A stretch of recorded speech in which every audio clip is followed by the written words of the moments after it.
Hello, and welcome to the first Miami Sports Report of 2014, and the first here on our new YouTube channel at youtube.com/The Miami Sports Report. I'm wearing black because we are mourning the season of one of our teams, and by now you probably know who. If not, you can use the process of elimination when I tell you we'll go over an up and down week for both the Heat and Panthers, and that we don't have any Marlins news this week. So let's get this over with.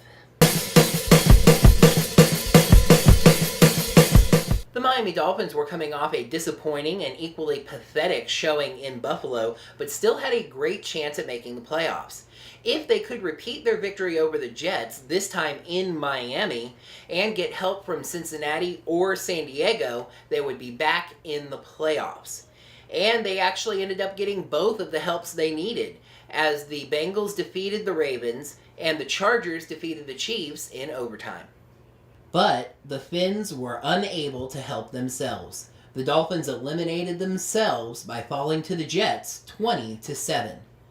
After a scoreless first quarter, the Dolphins took the lead in the second. Quarterback Ryan Tannehill hit Mike Wallace for a 5-yard touchdown, giving Miami a 7-0 lead. But it was all Jets after that.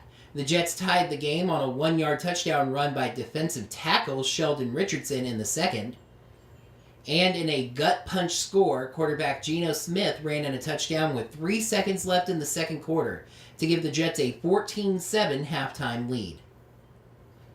The game was scoreless after that until late in the fourth quarter, as the Dolphins' defense held time after time, but the offense was powerless to respond in any way.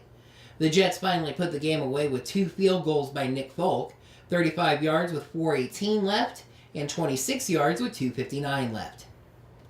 So, I wasn't going to do a 3-up, thinking nothing deserved praise in this mess, but there were a couple of performances that stood out. Our first up goes to the Dolphins' offensive line. Maligned all year, giving up a franchise record in sacks in a season, for once they weren't the issue. No sacks were given up in this game. Our second up goes to Dolphins running back Lamar Miller. Miller had a fine day, rushing 17 times for 73 yards. Definitely not the problem on this day. The third up goes to Dolphins punter Brandon Fields. Fields has been the Dolphins' MVP this year, which says a lot, but is true.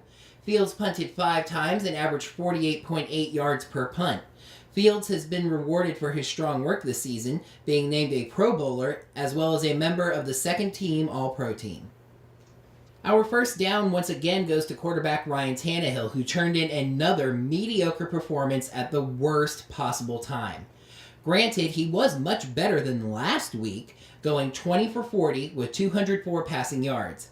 However, he had 1 touchdown and 3 interceptions. He just did not look like a confident field general. Our second down goes to the Finns' D, which made the Jets look much better than they are. Geno Smith constantly made plays, either passing or running, and the Finns just didn't seem to have any answers. Our third down goes to Joe Philbin and the Dolphins coaching staff. The last 2 weeks of the season, the Dolphins looked uninspired, nervous, uncertain, scared, skittish, and just overall unprepared. And that goes straight to the coaching staff. The loss drops the Dolphins to 8-8 and eliminates them from playoff contention, bringing the 2013 season to a sudden and disappointing end. The Dolphins did improve 1 game from their 7-9 record last season. However, with the investment in talent this year, it clearly wasn't up to expectations. This season definitely had all or nothing expectations on it, so considering that the playoffs were missed yet again, seats are getting hot in Davie, Florida. The latest rumors indicate that general manager Jeff Ireland will be on his way out the door with nothing to show after a 2008 playoff appearance. The team has some glaring deficiencies in key areas, which is obviously a failure on his part. On the coaching staff, it appears that head coach Joe Philbin is going to get his 3rd season, like most coaches do, although this is yet to be confirmed. It seems that the failure of this season will be pinned on offensive coordinator Mike Sherman. Sherman was brought to the Dolphins with Ryan Tannehill since he coached the quarterback at Texas A&M. However, there are rumors that Tannehill has lost his confidence in Sherman, and there are those on the team that feel Sherman is keeping Tannehill in a college mindset that he needs to graduate from. Owner Steve Ross has spoken glowingly of Joe Philbin at every opportunity, even when the NFL bullying scandal broke. So it appears that Philbin is going to get one more chance with a new offensive coordinator and a new general manager bringing in players. Next week, we're going to wrap up the season with a year in review. We'll take a look at the Fins' best win, worst loss, and sum up the performances of some of the players. At the conclusion of the season, the non-playoff team draft order was set. Now, the NFL is a league that is set up to challenge the good and reward the bad, ensuring some turnover and parity. So, the only way to continually be bad is to be average. The Dolphins finished 2013 with an average 8-8 record, and unless they want to make another draft day trade, they're likely not going to get a day one game changer. The Dolphins will pick 19th in the upcoming NFL draft, with only the 10-6 Arizona Cardinals below them at 20th in the non-playoff teams. Now, that may actually work on the Fins' behalf. Their biggest need is at offensive line, not exactly a sexy pick. The teams above them will be likely to go for explosive talent, especially at offensive positions, which means there could be some great talent on the board at offensive line at 19. Most mock drafts at this point have the Dolphins selecting Alabama offensive tackle Cyrus Kouandjio. Kouandjio has a great pedigree coming from the University of Alabama and definitely has the size at 6'6", 310 pounds. As we get closer to draft day, we'll start talking some more about prospects and getting ready for the draft. The Florida Panthers have been steadily improving, and for the past couple of weeks have been taking things pretty light. It was another week with only 2 games before Saturday for the Cats, so let's take a look. The Cats started the week on Sunday, taking on the Montreal Canadiens in Sunrise. The Panthers got the early lead when Dmitry Kulikov scored in the first. The Canadiens tied it up early in the second, but it was all Panthers after that. Brian Campbell scored a few minutes later. Sasha Barkov added a goal near the end of the second, and Sean Bergenheim scored with 17 seconds left to put things away. Cats win 4-1. Then the Panthers snuck in one last 2013 game, facing the Rangers at home on New Year's Eve. The Panthers once again took the first lead, with Brad Boyes scoring midway through the second, but the Panthers couldn't hold the lead, with the Rangers scoring about 2 minutes left in regulation. A scoreless OT led to the shootout, and the Rangers scored in round 3. Boyes was unable to answer, and the Cats fall 2-1 in the shootout. The Panthers tried to recover from that loss on Saturday in their first game of 2014, taking on the Nashville Predators. The Panthers welcomed back Captain Ed Jovanovski, who was activated from the injured list on Friday. Let's see how that game went thanks to our good friend, Informative Graphic.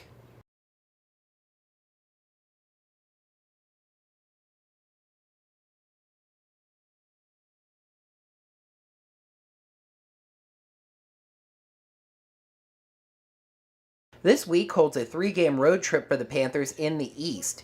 On Monday, they'll be heading to Montreal at 7:30. On Thursday, they face Buffalo at 7 o'clock. And on Saturday, they take on New Jersey, also at 7 o'clock. The Miami Heat are threatening to hit 30 wins before they get to 10 losses. They had a short week too this week with just 3 games in those 7 days. So let's take a look. Happy birthday to the King on Monday night as the Heat headed to Denver to face the Nuggets. LeBron James was good enough to work on his birthday, leading the Heat with 26 points. Chris Bosh scored 17 points, and Dwayne Wade added 12, all of those in the first half as he left at halftime with back spasms. Ray Allen added 13 off the bench, and the Heat hold off the Nuggets 97-94. Thursday, the Heat finally returned home to find a Western team waiting for them, the Golden State Warriors. LeBron James scored 26 to lead the Heat again. Dwayne Wade shook off the back spasms to score 22, and Chris Bosh scored 19. The Heat's bench was only 4 deep and scored a total of 19 points. Normally, the Heat win high-scoring games, but the Warriors had just too much offense and beat the Heat 123-114. So the Heat were also trying to get back on track on Saturday, heading to nearby Orlando to face off against the Magic. Informative graphic, once more please.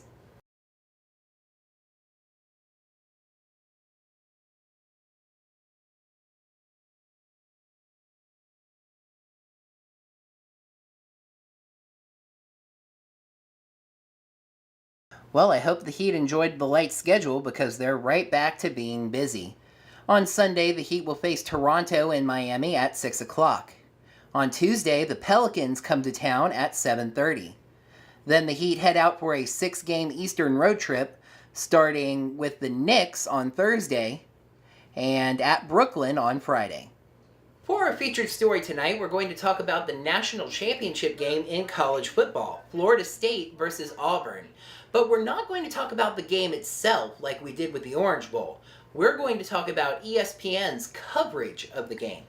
A little while back, Turner Networks announced that they would have 3 feeds for each of the 2 Final Four men's college basketball games. 1 main feed, and then 1 feed dedicated to each of the 2 teams playing. Well, apparently anything Turner Sports can do, ESPN can do better. They've announced that the last BCS Title Game will be their first megacast. No, megacast. ESPN will be showing the regular game, just the way you're used to seeing it. ESPN2 will be showing BCS Title Talk, where analysts, coaches, and celebrities will be providing analysis on the game with enhanced stats and a social stripe showing alongside the main game feed. ESPN News will be showing BCS Film Room, where some more analysts and guests will be watching the game in, you guessed it, a film room, and that'll have some different camera angles than the traditional broadcast. The most unique and interesting view of the game may be on ESPN Classic. They're going to be showing the game with no announcer audio, just the sounds of the stadium and the public address announcer. And over on ESPN Goal Line, which is a pay-per-view service, they're going to be showing the game split screen, with one side showing the current play and the other side showing replays of the previous play with ESPN radio audio. And on ESPN3, an online service, fans can get team-specific coverage. They'll have audio from the FSU or Auburn radio broadcasts, as well as skycams directly focused on each team. ESPN3 will also have an entirely separate feed which shows the entire game from an overhead skycam angle. It's very innovative of ESPN to provide so many options, however, it all feels like a bit much. Where should we be paying attention? What channel do I watch? And to dedicate your entire TV lineup to a game that, by definition, not all sports fans are going to be interested in is a little risky, to say the least. I do look forward to seeing how this goes. Well, that is going to do it for the first Miami Sports Report of the new year and the first one on our new channel. Please like the video by clicking the like button right down below and go ahead and leave us a comment or a question while you're down there. And please subscribe to this new channel. We're definitely trying to get our subscription numbers up as we're just starting out. We post a brand new Miami Sports Report every Sunday, so be on the lookout for that. If you like video games, make sure to check out my video game report, Almost Gaming, at youtube.com/almostgamingvlog. And you can check out my personal vlog, Almost Interesting, at youtube.com/GatorOnFireForLord. Please stay tuned for Bumbles and Fumbles to have a laugh at me messing up at the script reading a little bit. And until next time, go Miami!